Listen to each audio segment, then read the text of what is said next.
How much do you know about K-food? How much hanshik have you eaten? We invite you into the world of Korean food, of course, including the history and culture of it. We'll introduce trendy foods and famous restaurants on Dish of the Day with Chef Ryan Phillips.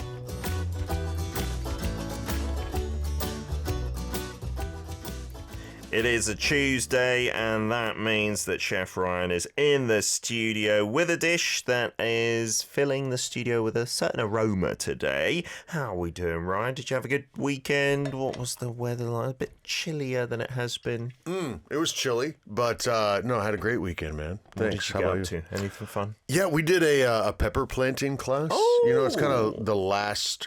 If you really want to grow peppers in Korea, you got to start planting the seeds usually in February or early March. And so we try to do that every year, offer a class. We had about 20 folks come out. It was a lot of fun. Got to make some new friends and meet some old friends and had a really good time. Do they get to take home peppers to like grow at home? Absolutely. Yeah. You can do it like even if you don't have an outdoor space, like on your veranda or something like that. Sure. Whatever their environment is, we try to help them have the tips and tricks that'll help them be able to do that and maybe on a veranda or if they're going to take it outside. Because it is really tricky. We made all the mistakes over the years and learned a lot over the past 15 years or so growing chilies. So. Okay, so I selfishly want to pick your brain. I think I told you, we bought a tangerine tree last year. Yes, sir. And then the advice was bring it in when you're going to get the first frost, right? And then leave it in until spring.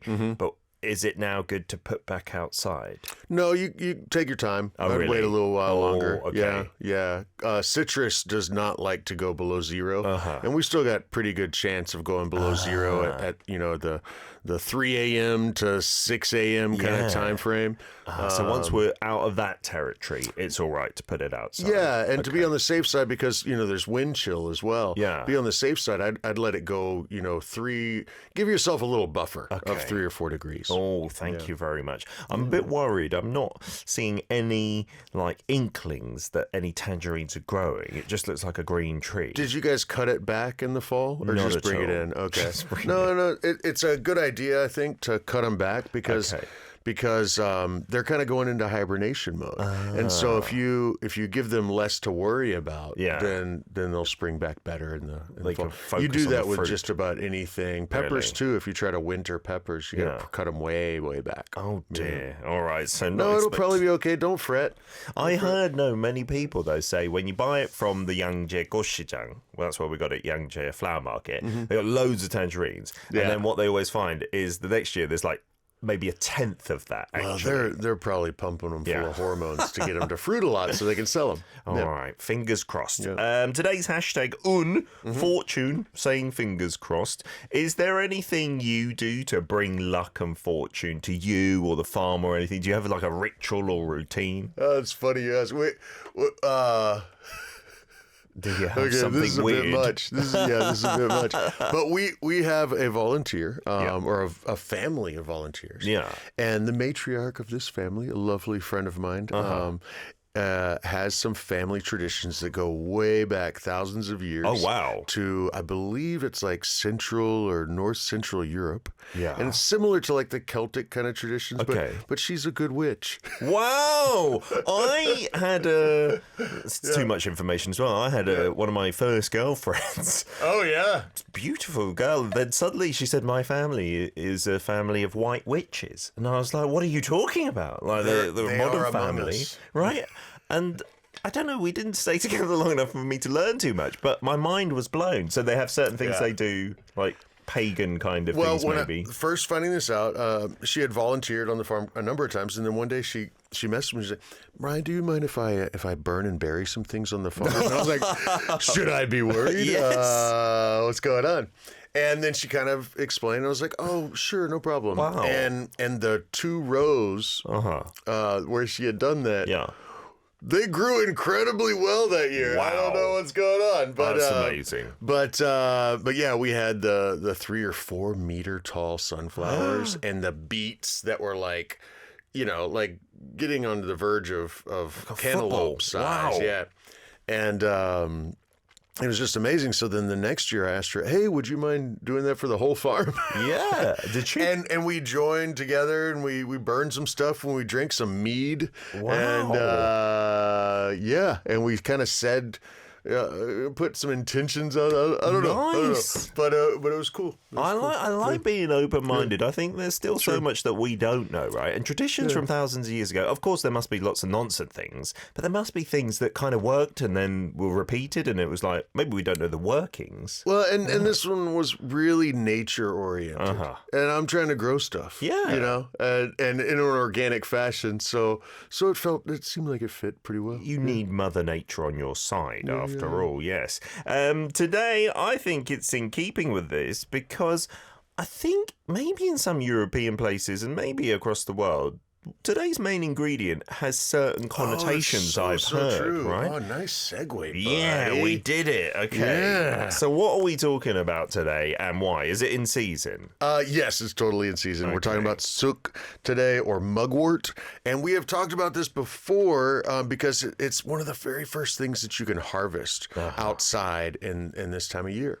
But I don't think we've ever talked about this particular soup. And I gotta say, I made the best version I've ever made. I was tasting it, and it really brought out this lovely kind of citrusy, sagey, piney.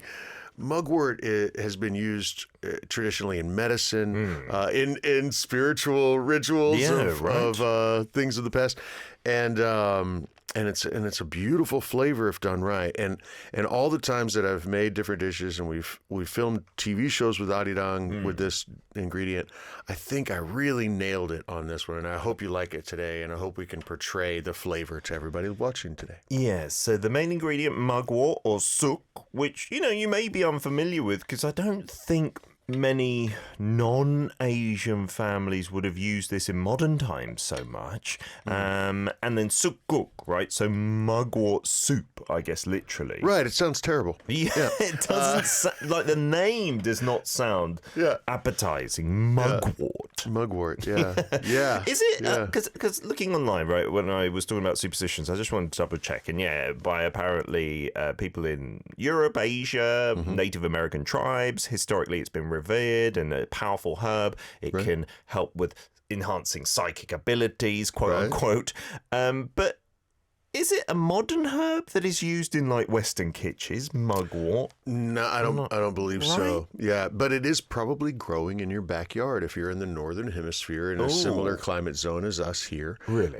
It's probably looks a lot like this. Okay. This already sprouted really well because it was inside one of our greenhouses on the farm. You deliberately planted it? Or? No. Don't, because our farm is organic and this is so native to Korea. Wow. You actually have to fight to not have it everywhere. Okay. Because in this stage, it's not very problematic for the farm. Okay. But when it bolts, when it grows, later in the year, it gets really tall, really woody, and so it's not something you necessarily want to have around. But and it grows from rhizomes or like roots spreading underground. So it's very kind of similar to mint in that way. It kind of smells a bit minty as well. Yeah, right. Yeah. It's very hard to get rid of. Wow. Of course, a lot of farmers around the world use herbicides, and then it won't be in your farm area. But since we're organic, there's tons of it everywhere.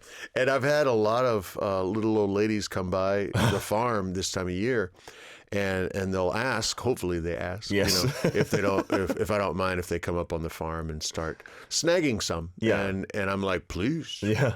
I will go right ahead. Because it's not like a main ingredient for you usually. Right. Yeah. And I don't need that much, and it's so plentiful, and I hate for it to go to waste. Wow. And they're also kind of keeping it in check a little bit because, like I said, it grows. We make witches' brooms out of this in Halloween for kids. Oh, when it grows big. Really tall. Oh, wow. And then you can take one of them, break it off at the ground, and then take all the little stems on it, make that part the broom, and then the other part's the handle. Oh, nice. And just tie it up at the end, and you got a little witch's broom for Halloween fun. Fantastic. And like even our Asian listeners now, I can see Lilith saying, I don't think I've ever tried it. She's from Hong Kong. Siska from Indonesia easiest thing. I never eat real mugwort, to be honest. And I'm curious, though, because, you know, in a duck cake you might have mugwort, and I think it's kind of not sure how to say the taste. It's not good, but it's not bad either for Ssuk-guk. That's one of the first ways I ever had it, Ssuk-guk, and I was not impressed. No, the duck, it looks really like a deep green as well, right, so again it can put people off.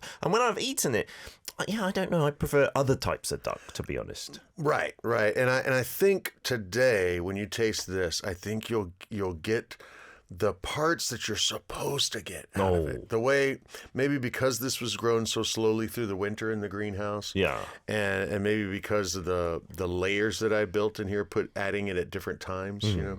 I mean, just smell that, brother. Oh, yeah. Isn't that interesting? It smells so rich, and there are definitely different layers that you can't get from just the mugwort itself at all. The time and temperature that it's in the soup. Yeah. I think I really nailed it this time, and it's just like steeping tea. You know, if you go too far, it gets bitter. Yeah. If you don't go enough, you have water. Yeah. You got it just right. And so here's a photo. We've got a couple of photos to show you. This is what you might see around this time of year. Then, so is it only in season in the spring? Is it? You can find it in the fall, but mainly it's a spring thing. And it almost looks like coriander in this photo. It does, but it's not. Don't worry, we're not forcing that on you today. This is actually a dodari ssuk-guk. That white piece in the bottom and in the top there, you can kind of see underneath the suk is a spotted flounder. Oh, and this is a great way to have it. I went to a lovely restaurant on the south side of Seoul that had dodari ssuk-guk years ago and was very impressed. Nice, because we were talking before the show started. I was asking, can you order just ssuk-guk, so this mugwort soup? And I don't think there will be restaurants, because it's seasonal, that have it all year round, just as ssuk-guk. But with the flounder, yeah, just in the springtime or maybe autumn. Yeah, it's got to just be seasonal, because I don't think you'd want to freeze this herb. I've never seen anybody try to use it that way. Yeah. Of course, you could dry it and make it into powder, and then you could make the songpyeong or the rice cakes any time of year, which people do. You see that all year round, right? That's not so seasonal. Right. Here's another iteration before we get to a song break. So that's a kind of what John. Right. And have you ever tried one of these? Is that just souk? Just mugwort? Yeah. That's just a lot of mugwort, isn't it? Just enough starch and flour to hold it together. It looks like. Very little egg, too. I've never tried one of these. Now I'm really interested in testing this out. It would pack a punch in terms of flavor, have to, right? I mean, okay, I'll go ahead and just take a... Let me try a little bit. How does that taste by itself, then? Because it's furry as well, which would maybe put you off. And it's silver on the bottom and green on the top. You get nothing for the first couple of seconds, but then you get the kind of piney. Definitely pine nuts. Tastes a little bit like you are chewing on an air freshener from a car. Like, it's kind of almost cardboardy. Like, wow. Okay. I'm not really on board. Just eating a leaf, I'm not so on board. But see, that's the thing about cooking, some things you really have to unlock their flavor. Yeah. And trust me, I think when you try this, you might be pleasantly surprised. I'm looking forward to it. I don't think I'd like the Jun so much. I mean, we have the buchujang, which is kind of like that, the garlic chives, where it's just loads of garlic chives and a little bit of batter. Right. And that is actually really nice. It gets crispy. Maybe if it's crispy, it'll be nice as well. Who knows? Tell us your experiences with mugwort as well in your neck of the woods, pun intended, and we'll be back after this one eating it in the studio. Doenjang's What a Love. It's part 2, Dish of the Day with Chef Ryan in the studio, talking today about ssuk-guk or mugwort soup. Lots of messages coming in, some photos as well that we may be able to show a little bit later. Noor says, I've never seen mugwort ever in my life like that. And does it smell like grass? No, not really. I mean, it's not that aromatic, although I did say earlier, because you've criticised me for saying, don't just say whoa, whoa with the smell. And Ryan was very detailed. It kind of smells a little bit minty. Yeah, like citrusy, piney. Yeah, but quite subtle at the same time. And like we said, when we chewed on it, there's not much flavour to begin with, and then it is very subtle a little bit later. Right. And then here's Lilith's photo, actually, and you say, I just wanted to share, I tried making the trending dish from last week. I couldn't get pomdong, so I used a Chinese leaf cabbage. It was still very fresh and delicious. I'm definitely going to make it from time to time. Oh, that looks good. Yeah. It looks like pomdong as well. Yeah, absolutely. Because it's very green. Nice. Good stuff indeedy. I made some, and it wasn't pomdong, it was another like mini Napa cabbage, like a really small one, and I made kodjari, like the fresh kimchi from that. Right, and that tasted amazing as well. Like just eat it right away? Yeah, okay, straight away. Yeah, it was so good, and it's the only way my daughter will have it as well. She kind of takes after me. And I think if you did that with pomdong as well, the same kind of kodjari, it would be on the rice great, with a fried egg, absolutely. Yeah, Healthy and delicious. Good stuff. And then Ssukguk says, yeah, it does look like coriander leaves, and I'm not sure if we have mugwort in Indonesia. Like you said, it might be growing here and there. I really think you'll find it if you look for it. These have the silver bottom of the leaves and then a darker green on top. And that's just in this part of the life cycle. As they continue growing in the summer, they're not so much. But yeah, it's one of the very first things to pop out. So we've got it on the camera here, nice and close up. Find. So see if you can find it. I wouldn't advise you to then put it in your mouth because you're maybe not a professional forager. But yeah, you will find this just growing on the side of the road and things like that, right? Right. It has been used for thousands of years around the world. Roman soldiers used to put it in their sandals. Oh, you can see how it's soft and furry, so it would give a cushion. Okay. But it's also maybe to relieve the pain. Yeah, like the medicinal uses and whatnot. Reduce the chances of infection. Okay, if you're marching hundreds of miles. Matta says from Trinidad and Tobago, I just did some research and apparently mugwort is used as a folk medicine for those who are having menstrual pains. It helps relieve that. That's right. It is a vitamin supplement. Dried and encapsulated mugwort is often used for women. I didn't know that. But apparently not to be used by pregnant women. Yeah, I guess some precautions need to be done there. And you saying this now makes me think it kind of tastes like that. I wonder if it could be used to make a pesto. It has a pesto-ness about it, I feel. Yeah, I could see that. Yeah, we could try that. Yeah, there is a bit of that reminds me now that it tastes a little bit like pesto as well. I really think it needs the heat to release the flavor. When you're making pestos, there's no heat with that. You just grind it. Okay. Well, you'll grind it and then you put it on maybe a fillet of salmon or something and roast it, and that might be enough heat to release those flavors. But okay, well, let's get to it now. I can't wait for you to try this. Okay. I really think. And look, the colours change as well in the soup, right? It gets a deeper green there. Absolutely. And you got a bit of pops of colour with red chili peppers, I'm assuming. Yeah, that's just that's actually a Mexican chili. But it's just a dried Mexican chili, not spicy at all, don't worry. Good. There is a little choyang gochu, though, in the broth. So you will get a nice warming kind of tickle in the back. Thank you. There's my portion. Let me give it a sniff again. Oh, yeah, so how do you describe this? It's definitely not aromatic in the way that maybe coriander is, but there's some deepness to the... Isn't there a lovely, floral thing almost like a subtle floral. Like a potpourri kind of deal going on, but that's not you don't want to eat potpourri. No, you don't. So it's not that overpowering. It's a bit more subtle than that. No, but it is kind of like a field of flowers. So do you get that too? Yeah, you're right. And not when your nose is pressed up to a flower, but you're just in a field of them. Right, it's so different from just the fresh herb. There's really something else that came out in it. Okay, give it a try, right? I'm going to try and get... So this, I can see in the broth there's the soybeans, right? Wow. So this is a soybean paste base. Yes, essentially it is doenjang-guk, but with the suk, it becomes ssuk-guk. Oh, wow. It's so different to doenjang, though, with the sug in there. Like, it kind of smooths out all that funkiness from fermented soybean that you might still get in a doenjang. But this kind of mellows that out. And then you're eating the suk as well, of course, right? It's not just there for flavouring, so... It brightens up the doenjang so much, doesn't it?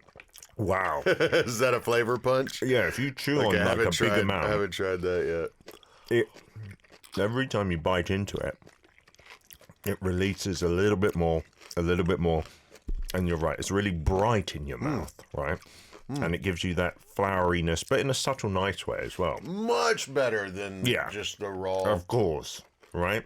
And with the flavors as well, because the texture, even though it's been cooked, is not like smooth. It's still a bit planty. That's fibrous. A terrible fibrous. That's the word I'm looking for. Which you will get with a lot of Korean namuls as well, if you eat a lot of those spring greens and like mountain herbs and stuff. But yeah, it certainly works with the doenjang, and that spiciness to this one. Oh, I like that with the 청양고추 and the chili pepper there. There's a bit of heat. And it'll get the back of your throat if you're not careful. But of course, we're not eating this like as a soup starter in the West. We're having it as part of our main course with the rice and the other banchans and side dishes. So it's not just this. But that's delicious. I love it. I must say that I'm really enjoying what it did to the broth. Or to the doenjang more than just chewing on the herb itself. Yeah, definitely. But if you'd been, making it through a long, cold winter, you're going to want all the fiber, any kind of fresh anything that you can get in the spring. And that's why, folks would go out and get this and put it in a stew. Man. Yeah, and you're eating it, right? But you're right. If you had to choose, you'd probably just have the broth. I'd say, right? And maybe a bit of the leaves. Use it as kind of like, you've heard of like bouquet garni? No. When you take herbs and tie them up and put them into a stock. Okay, and then take them out. And then you could take them out later, yeah. right? Like if you did that because you're not so keen on the fibrousness and it kind of looks a bit weedy, so to speak. Yeah. But in Korea, we're not adverse to that because we're so used to it with all our namuls and whatnot. And some of the namuls you have as a side dish, not in a soup, they are really fibrous, but we're used to that texture. I think, some foreign listeners in maybe Western parts of the world might think, I don't want to chew on that. That's too much fiber. You just take it out, right? Absolutely. Yeah. I think the main benefit of having it is the flavor of the broth. But absolutely. But man, I'm really. Does this impress you a little bit? Because it really impressed me. The doenjang is very different, right? It's not so subtle or anything. Yeah, it has a completely different profile. You still got the beaniness and like the savory aspect to it, but the brightness in there. Yeah, I mean, we can talk about how to make this from start to finish in part 3, but essentially, it's just a doenjang. You gonna sneeze? I nearly sneezed. It's just just a doenjang-guk, and then in the final stage of making the doenjang-guk, you just start throwing in the fresh soup. Yeah, and wow, and I tasted it a minute after, and then at 2 minutes out, and then turned off the heat when I thought that it was, where I wanted it, and it really imparted this lovely floral element to the doenjang-guk. It is really good, slightly piney. There's something that's kind of like a Mexican sage in there too, like a citrusy, sagey thing, and almost a mint kind of thing. But the best way I can describe it without misleading you guys is that it's just very incredibly floral. Yeah, in a really good way. Yeah, I'm not a fan of coriander. Like that's way too far down that line. This is not there at all. No, thank you for recognizing I dressed as Mugwort today. That's right. My hoodie is designed to fit in with it. And lots of good comments as well. I'm glad because, I'm guessing if my British friends saw this initially, if this was like 10, 15 years ago, they might tease and say, what is that, a bowl of weeds, like in muddy water for the visuals. But you guys can understand what this is going to taste like. We've got Matt saying, I think we have that growing wild. And Noor says, the weather right now where I am, it's raining and this dish is really cooling me. I'm drooling. I want to drink the soup so bad. I'm fasting here and watching a live mukbang. I'm torturing myself. Oh no! With a bowl of rice and this steaming hot, that'd be delicious. And you'd feel you're being really good to your body as well, right? I'm even getting on board on just chewing on the mugwort too, because I mean it wasn't bad, yeah. Yeah, it's not so fibrous that you can't bite through it. No. And it does give a little crunch. It gives a nice textural contrast, Yeah, really good. We'll tell you how to make it. We'll show you another few examples if we have time of how mugwort is used here in Korea. After this one from Yunmachi with I Feel Special. We're back for part 3, dish of the day, with Chef Ryan in the studio talking about ssuk-guk or mugwort soup. And yeah, mugwort, it's something that I was trying to scratch my head thinking about. Where is that in Korean culture?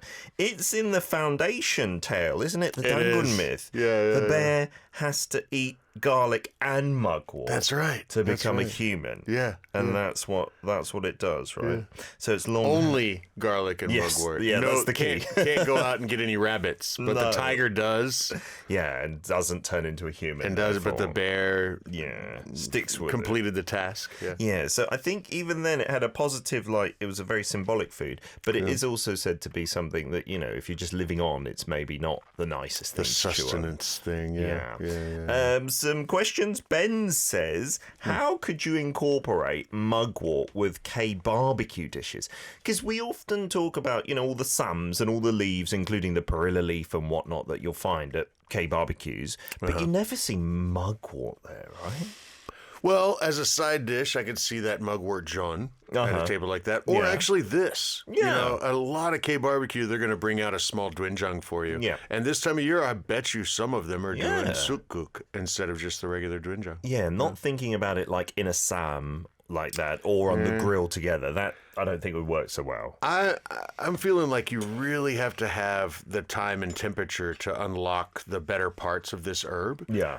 Just having it fresh just doesn't quite work for me, right? Would you agree? I think it's not going to add anything if you put it into your like lettuce wrap. Right. It's not going to do anything. Right. Yeah. I've seen some namu really work, and some people I think have long tried these things, and now it's become a bit more mainstream. The one that caught my attention last year was kosari. You put that on the grill with like pork. Oh. And then it absorbs the pork fat. It is also very fibrous when you put it in a wrap, but it is delicious. It works really well. Sounds good. Yeah. Well, maybe if you just kind of lightly battered these and deep fried them quickly. Yeah. Then you could have that, maybe build that into your sam or just have it as another side dish. It'd be similar to the jun, just like individual pieces rather than a great big pancake. Yeah, I think, give it a try. Let us know, Ben. Noor says, I bet it tastes better with that little chili pepper garnish. And that's what made it look attractive. We were just talking about it because I chewed on those little Mexican chilies and they were really good. A bit fruity, a bit of punch in there. That's a mirasol, but when you dry it, the name changes to guajillo. Oh, very tasty indeed. And very attractive looking. You're right. So how do we make this, Ryan, if we've got mugwort? Right. So you start with a kelp broth, like so many Korean recipes. So you can take maybe like a 2 or 3 inch square of dried kelp, maybe 1.5 liters of water, some onion for sure, some garlic for sure, and some dried anchovies with the head and guts removed, and bring that up to a boil, reduce it to a low boil for at least 15-20 minutes, and you're done. It's a quick broth. Often you'll have radish in there, but you don't need the radish so much for this. Yeah. Actually, if you don't have the kelp, you could throw in clams towards the end and get your seafood flavor from that rather than the kelp. Yeah, and you could eat the clams, of course. Totally. With it, Totally.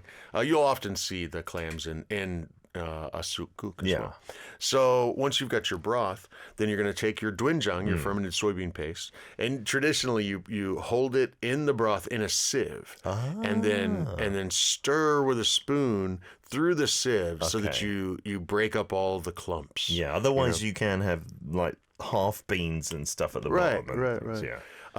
Then to season it, because just the doenjang, it's going to bring the saltiness up a bit to that broth. But to season it a little bit more, usually we'll use a little fish sauce or maybe some gukkanjang, some soup soy sauce. Yeah. And then bring it back up to a boil.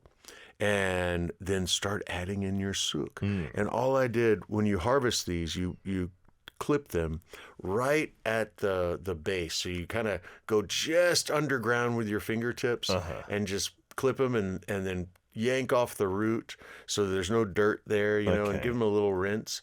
And then just like this, they go in. Whole. If you have really big ones, and you might split them in half and throw them in. And I let that boil for another minute or two, a low boil.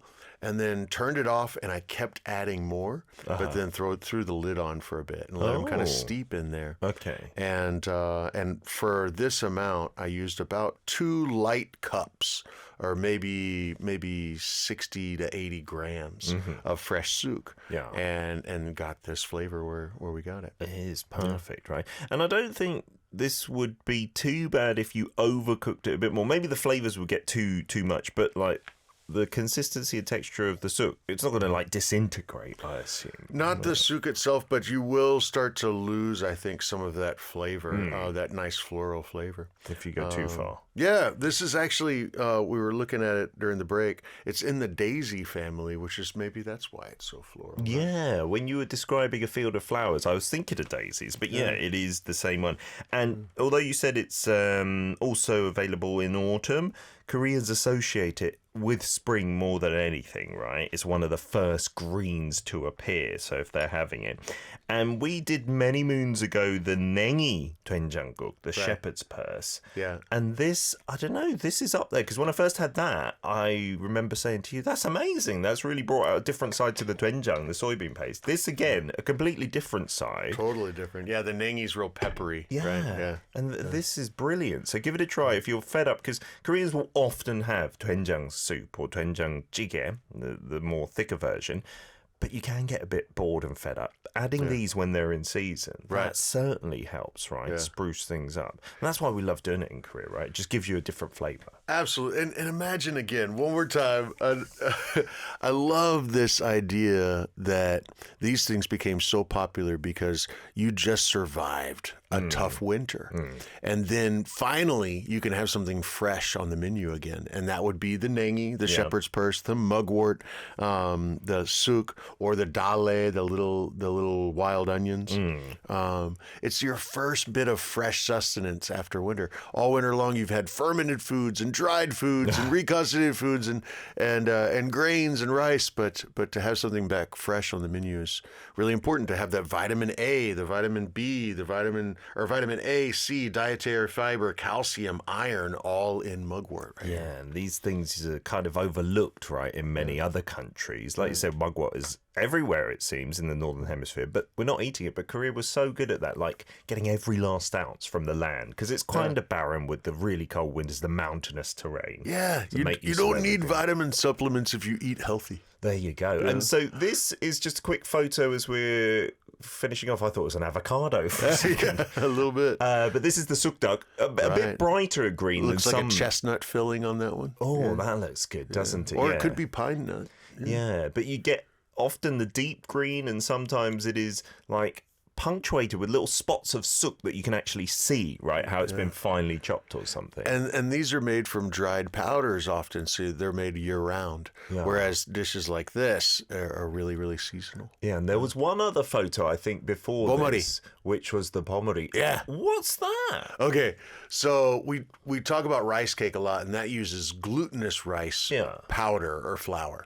This actually uses just regular Korean rice that's coarsely ground. Oh. And then you take the suk and you put it in a cheesecloth or a steamer, and a little bit of sugar mixed in that rice, that ground up rice.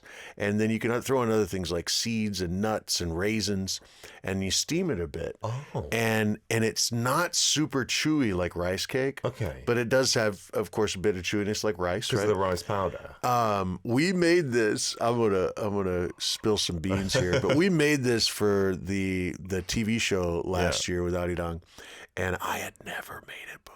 Until we did it for the camera. Yeah. And so when I was going to taste it, if you go back and watch that episode, that's a legit reaction. I was so pleasantly surprised by this. Wow. I was expecting it to be like tteok, you know, but it's totally different, and it was so lovely. I think, again, the time and temperature when steaming it and then imparting those flavors into that rice flour. Yeah. Then the raisins and seeds also made it nice. I had pumpkin seeds, I think, in there. So you might find that as a side dish somewhere if you're out and about, or is it more like a dog snack kind of thing? Oh, this would be in one of the dok stores where you go buy rice cake. This time of year, they might have a sukbomori. It's not very common anymore, but I got to say, out of a lot of those things that look interesting and then I go taste it, I'm like, yeah, this one is worth a try. Oh, nice. Yeah. Okay, a great place to leave it this week, Ryan. We're going to see you again next Tuesday. Yes, sir. I'll be Thank you here. for that.